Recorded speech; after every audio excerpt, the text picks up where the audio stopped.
آپ کو ویسے قرآن ہی بھی نہیں پڑھنا آتا صحیح، یہ بھی میں کہہ رہا ہوں۔ یہ نماز تراویح پڑھا رہے تھے جی، میں ان کے پیچھے نماز پڑھا تھا، تو ان کے انے فالوور پیچھے کھڑے، غلطی لہنے جلی، غلطی ہو رہی، لہنے جلی بھی نہیں ہو رہی تھی، لقمہ چھوڑ رہے تھے، آپ تو خود حافظ ہیں، آپ کی فیلڈ ہے، لقمہ چھوڑ رہے تھے، میں نے اور دیکھ کے تراویح کے اندر قرآن پاک اٹھا کے پڑھ رہے تھے، ایسے پیچھے بھی قرآن پاک اٹھا کے پڑھ رہے تھے، پھر بھی غلطی کرتے ہیں، غلطی پہ غلطی، غلطی پہ غلطی، تاریخ پہ تاریخ، تاریخ پہ تاریخ۔ اب بس کر دیں انجینئر صاحب یار، اپنا فرقہ ختم کریں، توبہ استغفار کریں، میں تو آپ کو یہ کہوں گا۔ پھر اسی جی ہم آپ کی خوشی کے لیے توبہ رجوع پیشگی کر لیتے ہیں، جتنے بھی ہوئے آج تک اور آئندہ کے لیے بھی، لیکن آپ کو تھوڑی عربی سیکھنی چاہیے۔ میں نے یوٹیوب کے اوپر ایک ڈیٹیلڈ ویڈیو ریکارڈ کروا دی ہے، آلموسٹ 800K پلس لوگ وہ دیکھ چکے ہیں، قرآن کی عربی تجوید کے بارے میں۔ آپ کو عربی سیکھنی ہوگی تو آپ کو پتہ چلے گا کہ بعض اوقات آپ جب کسی آیت کو کسی خاص جگہ پہ وقف کرتے ہیں اور اس کے بعد اگلا حصہ اس کا شروع کرنا ہوتا ہے، پھر آپ یہ لذکروا کر کے نہیں پڑھ سکتے۔ میں جب بھی اسے پڑھتا ہوں نا تو یوں پڑھتا ہوں یا بنی اسرائیل، تو یہ میں نے وقف کر دیا۔ اب آگے لفظ جب وقف کیا نا تو الف کے اوپر پیش خود سے ڈالنی ہوتی ہے۔ اگر کنٹینیوس پڑھیں گے پھر تو آپ پڑھیں گے یا بنی اسرائیل اذکروا نعمتی التی انعمت علیکم وانی فضلتکم علی العالمین۔ لیکن جب آپ اسرائیل پہ وقف کرتے ہیں تو پھر ساتھ آگے بات شروع ہوگی اذکروا، وہ پیش خود لگانی ہوگی، یاد کرو اس نعمت کو جو ہم نے تم پر کی۔ آپ کو کہ جی قرآن میں تو یہ پیش نہیں ڈلی ہوئی، لیکن عربی لنگوسٹک میں یہ پیش آتی ہے، قرآن میں اس لیے نہیں ڈلی ہوئی ہے کہ قرآن حکیم میں اس کو دوسرے انداز میں لکھا گیا ہے، کانٹینیوس کے انداز میں۔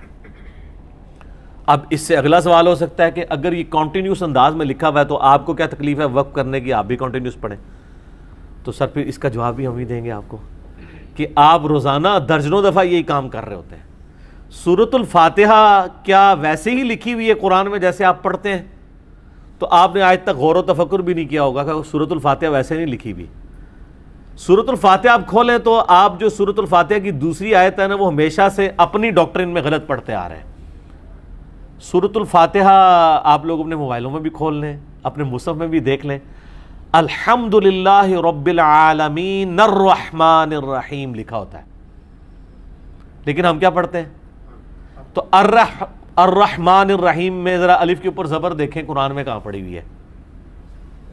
کوئی نہیں ہے، خود لگائی ہوئی ہے۔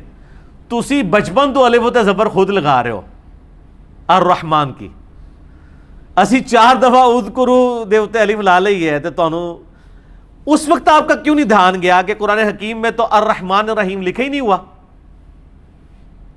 کیا لکھا ہوا ہے کسی کے قرآن میں الرحمن الرحیم؟ نہیں، لیکن آپ پڑھتے ہیں، یہ الف کے اوپر زبر آپ خود لگاتے ہیں نا، نہ الرحمن الرحیم کیوں نہیں پڑھتے؟ اور بلکہ سنت ہے، مسند احمد میں حدیث ہے، نبی علیہ السلام سورہ فاتحہ کی ہر آیت کو الگ پڑھتے اور اس پہ وقف کرتے۔ تو نبی علیہ السلام بھی قرآن کی آیت الگ الگ کر کے پڑھتے تھے، اور آپ کے مصحف میں الرحمن الرحیم نہیں لکھا ہوا، نہ الرحمن الرحیم ہے، کیونکہ نون سے ملانا ہے۔ تو آپ کیوں پڑھتے ہیں؟ ٹیکنیکلی آپ صحیح پڑھ رہے ہیں، کیونکہ رحمان جو الحمدللہ رب العالمین ہے نا، عالمین کے نون پہ آپ وقف کرتے ہیں تو اگلی بات پھر زبر سے شروع ہوگی۔ اچھا ہمیشہ زبر نہیں لگے گا، کہیں پیش بھی لگے گا۔ جب آپ کو عربی آتی ہوگی تو پتا ہوگا کہ اب اس کی اس وقت اعرابی حالت کیا ہوگی، پیش کے ساتھ ہوگی یا زبر کے ساتھ ہوگی، وہ آپ نے خود ڈیسائیڈ کرنا ہے جس کو عربی آتی ہے۔ تو اس کیس میں اذکروا۔ اچھا اسی طریقے سے آپ سورۃ الملک پارہ نمبر 29 میں جو آپ کے شام کے وظائف میں بھی شامل ہے، اس کی آپ ذرا شروع کی آیت پڑھیں تو وہ بھی آپ غلط پڑھ رہے ہوتے ہیں۔ تبارک الذی بیدہ الملک وہو علی کل شیء قدیر۔ اس کے بعد آپ پڑھتے ہیں الذی خلق، یہ تو الذی لکھا ہی نہیں ہوا، نلذی لکھا ہوا ہے، وہ چھوٹی سی نون نہیں پڑھی ہوئی۔ اور کئی لوگ بیچارے اس کو نلذی پڑھتے ہیں کیونکہ ان کو پتہ ہی نہیں ہے یہ بات کہ جب آپ پچھلی آیت سے ملائیں گے تو نلذی پڑھیں گے، کیونکہ اصل لفظ ہے قدیرن جب ملایا جائے گا تو یہ لفظ ہے قدیرن الذی، لیکن جب ہم قدیر پہ وقف کرتے ہیں تو ہم کیا پڑھتے ہیں الذی خلق الموت والحیات لیبلوکم ایکم احسن عملا. لیکن آپ مصحف کھول دیں کسی کے مصحف میں بھی الذی نہیں لکھا ہوا، الف کے اوپر زبر نہیں پڑی ہوئی. اچھا آپ دیکھیں ہم تو بعض اوقات عوام الناس کے سامنے تو سورۃ الاخلاص بھی ملا کے نہیں پڑھ سکتے. قل هو اللہ احد اللہ الصمد اگر ملا کے پڑھیں گے،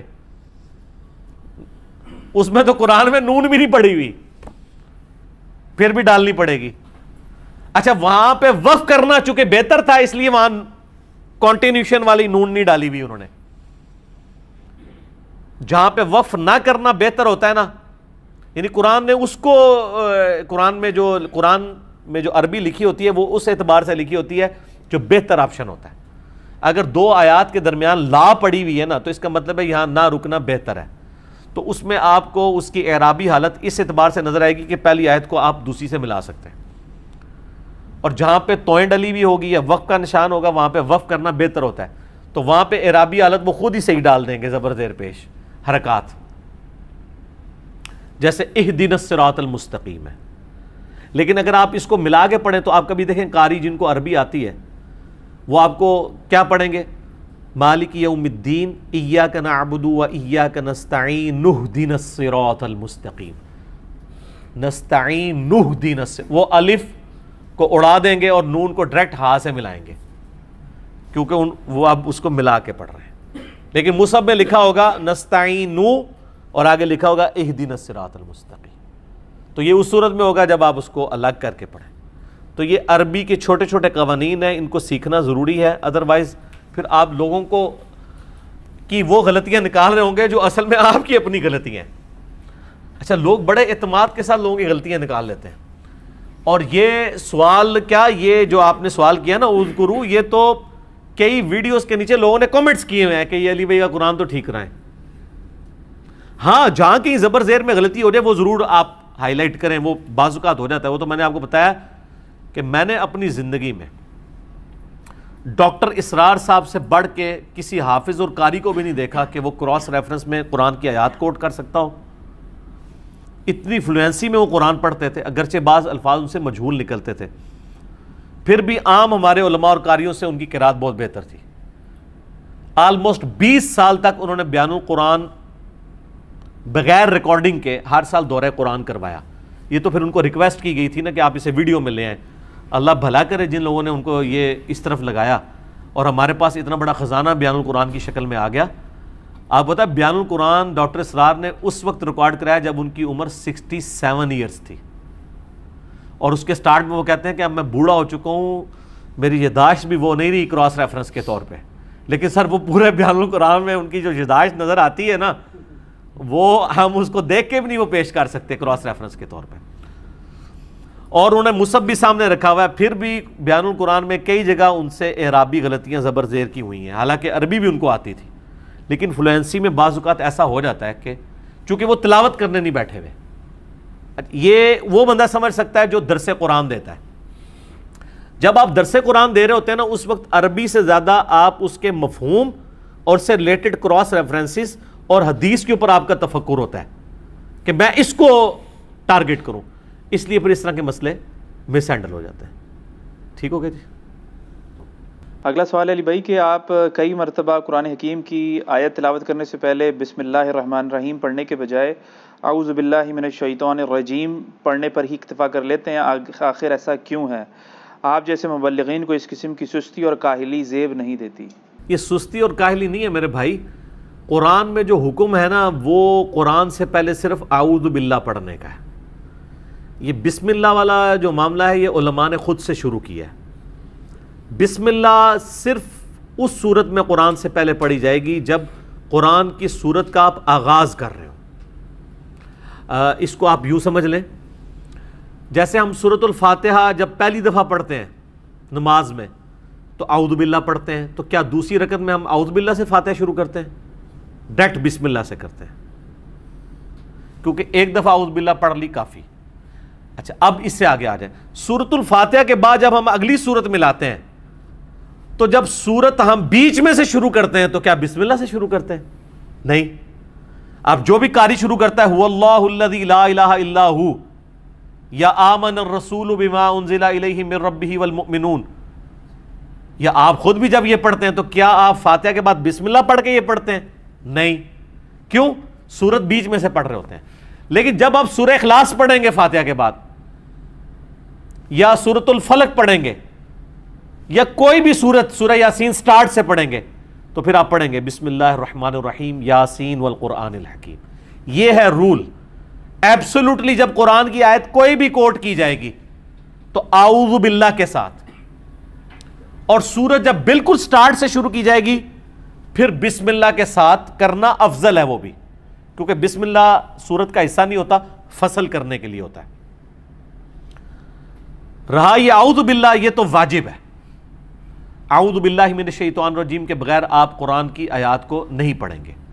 لیکن جب یہ ہم ویڈیوز ریکارڈ کرواتے ہیں یا مجالس یا قرآنک لیکچرز، تو چونکہ اس کے سٹارٹ میں ہم ایک دفعہ اعوذ باللہ پڑھ چکے ہوتے ہیں نا، آپ بیچ میں اگر میں آیات بغیر اعوذ باللہ بسم اللہ کے بھی ڈائریکٹ پڑھوں تو درست ہوگا. جس طرح کہ آپ 4 رکعت والی نماز میں پہلی دفعہ سورہ فاتحہ سے پہلے اعوذ باللہ پڑھ چکے ہوتے ہیں، آپ بار بار اعوذ باللہ کو نہیں پڑھتے، لیکن ایک دفعہ پڑھنا ضروری ہوتا ہے. اور وہ سورۃ النحل کے اندر اللہ تعالیٰ نے کیٹاگوریکل حکم دیا ہے. سورۃ النحل پارہ نمبر 14 کے اینڈ پہ جا کے نا یہ آیت مبارکہ آتی ہے جس میں اللہ تعالیٰ نے واضح طور پہ مسلمانوں کو حکم دیا ہے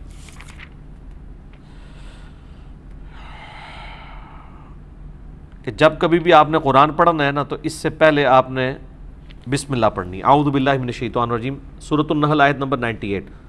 فَإِذَا قَرَأْتَ الْقُرْآنَ فَاسْتَعِذْ بِاللَّهِ مِنَ الشَّيْطَانِ الرَّجِيمِ.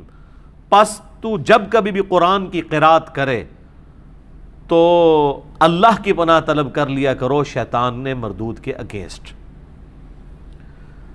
یعنی قرآن پڑھنے سے پہلے اعوذ باللہ پڑھنا ضروری ہے.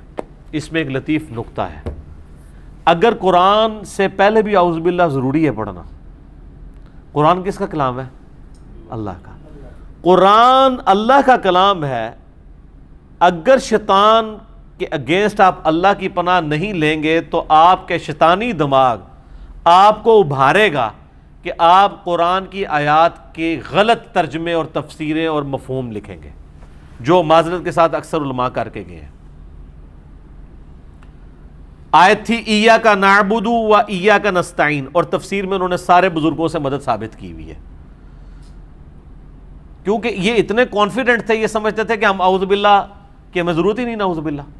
یہ میں آپ کو پریکٹیکلی واقعہ بتاتا ہوں. میرے آفس کے ایک کولیگ ہیں، وہ ایک پیر خانے کے ساتھ اٹیچ تھے. وہ کہتے ہیں نہیں، میرے سامنے کا واقعہ ہے کہ پیر صاحب کی موجودگی میں ایک بندے نے قرآن کی تلاوت میں اعوذ باللہ پڑھی تو وہ ان کا مرید کھڑا ہو گیا اور اس نے اس کو گریبان پکڑ لیا. کتنی گستاخی کہ پیر صاحب کی موجودگی میں شیطان کا کیا کام ہے، تو ڈائریکٹ بسم اللہ تو شروع کر. یہ پریکٹیکلی واقعہ ہوا ہے جی. یعنی وہ یہ مطلب نہیں آپ نے اس کا سمجھنا کہ پیر صاحب کی موجودگی میں شیطان کی تو ضرورت ہی نہیں ہے، یہ نہیں وہ کہہ رہے تھے. وہ یہ کہہ رہے تھے کہ پیر صاحب کی موجودگی میں شیطان حملہ آور نہیں ہو سکتا، اللہ کی پناہ لینے کی ضرورت نہیں ہے. یعنی وہ یہ کہہ رہے تھے. میں نے کہا میں کلیئر کر دوں، یہ نہ ہو کہ آپ کہیں گے جی اعوذ باللہ پڑھ بھی لیتا ہوں نہیں پیر صاحب نے غائب ہونا. تو یہ اعوذ باللہ من الشیطان الرجیم کا حکم قرآن میں آیا ہے تاکہ آپ قرآن جب بھی کھولیں تو اللہ تعالیٰ کی طرف آپ کی توجہ ہو شیطان کے اگینسٹ، کہ شیطان آپ کو نہ ابھارے کہ آپ قرآن حکیم کی آیات کے کو اپنی مرضی سے مولڈ کریں. اس سے قطعاً کوئی یہ مقصد نہ لے کہ جو لوگوں نے پلی لی ہوئی ہے کہ قرآن پڑھ کے لوگ ڈائریکٹ گمراہ ہو جاتے ہیں. وہ تو میں نے ان کا اتنا اللہ کے فضل سے دماغ کھول دیا ان کے فالوورز کا. پچھلے دنوں بھی جو میری ویڈیو ریکارڈ ہوئی تھی کیا قرآن گمراہ کرتا ہے، اس طرح کی کئی ایک ویڈیوز ہیں میری جس میں میں نے کھولا ہے کہ یہ قرآن حکیم کی آیات کے غلط مفہوم انہوں نے بیان کیے ہیں، اور قرآن حکیم کو اپنی تفسیر کے لیے کسی مفسر کی ضرورت نہیں ہے. اس کا کانٹیکسٹ قرآن کے اندر موجود ہوتا ہے. آپ کو زبردستی اس کے اندر کھلواڑ کرنا چاہے تو اس کا تو کوئی علاج نہیں ہے. اب وہ پارہ نمبر 28 میں آتا ہے نا کہ کافر جو ہیں وہ یعنی اس طرح مایوس ہو چکے ہیں جس طرح کہ یہ قبر والوں سے مایوس ہیں. جیسے قبر والے جو ہیں وہ کافروں کو پتہ نا کہ قبر والوں نے اب باہر نہیں نکلنا، اس طرح اسلام کی جو فتح ہے نا اس کے اگینسٹ یہ لوگ مایوس ہیں یا عقیدہ آخرت کے اعتبار سے، تو وہ آیات کوٹ کر کے وہ کہتے ہیں دیکھیں جی قبر سے مایوس ہونا کافروں کا کام ہے، حالانکہ قرآن تو یہ بتانے نہیں چاہ رہا اس میں، وہ تو مطلب ہی کچھ اور نکل رہا ہے۔ اور بعض اوقات بالکل کلیئر کٹ آیات ہوتی ہیں، ان کا مفہوم کچھ اور ہوتا ہے اور بالکل اس کا الٹ رزلٹ یہ لوگ نکال لیتے ہیں، حالانکہ وہ عام بندے کو آپ پڑھائیں نا، اسی لیے میں کہتا ہوں کہ گورے کو کہیں کہ ذرا یہ قرآن کا ترجمہ پڑھا، اس میں سے یہ لکھا ہوا ہے، وہ نہیں نکلے گا۔ اسی لیے جو نیا بندہ قرآن پڑھتا ہے تو اسی لیے کہتے ہیں قرآن حدیث ڈائریکٹ نہیں پڑھنا ورنہ گمراہ ہو جاؤ گے۔